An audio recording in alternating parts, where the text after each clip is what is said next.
This episode is brought to you by true crime documentaries and a glass of warm milk.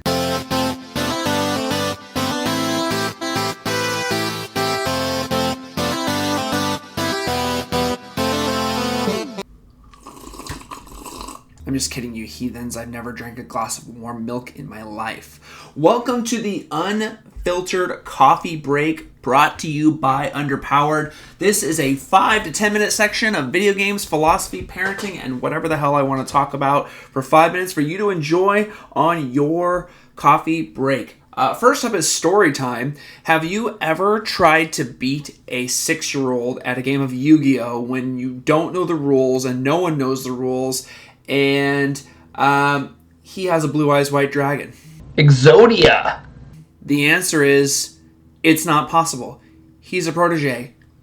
We were playing with 2 decks, him, me, my wife, and I, and we were playing like a game of Magic the Gathering Commander with my wife and I splitting a deck, and it's not possible to win.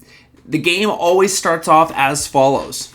Starts off with everyone trying to play by some semblance of some sort of rule, and eventually dissolves over time into, well, what would I say, is I have a superpower where I can play all of my cards at once and kill you. So if you haven't played games with 6-year-olds before, even if it's not a card game, that is how every game evolves over time.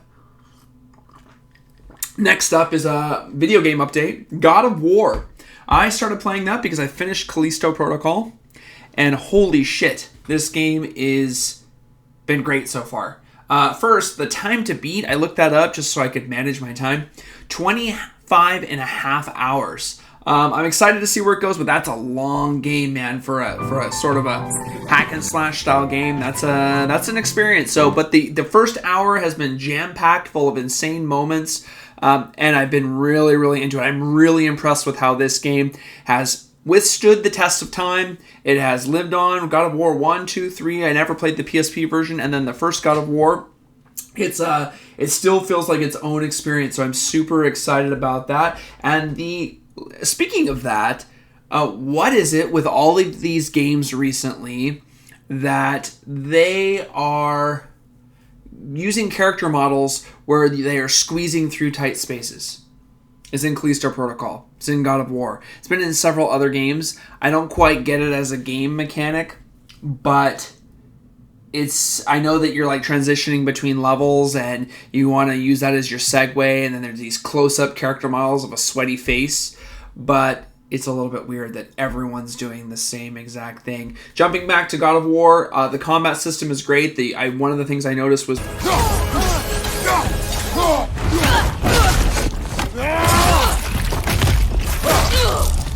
the menus were really easy to navigate through, really easy to jump back into the controls. And yeah, if you have young kids, let me know what your experience has been like playing card games with them, because I can't beat my son to save his life. Although I found out that his grandmother won a game of Yu-Gi-Oh! So I don't know how she managed to pull that off. But that is it. That was actually clocking in at around 4 minutes. So you're lucky today. That is your unfiltered coffee break of the day. Have a great day. If no one told you that you're beautiful, you got this. Knock it out of the park.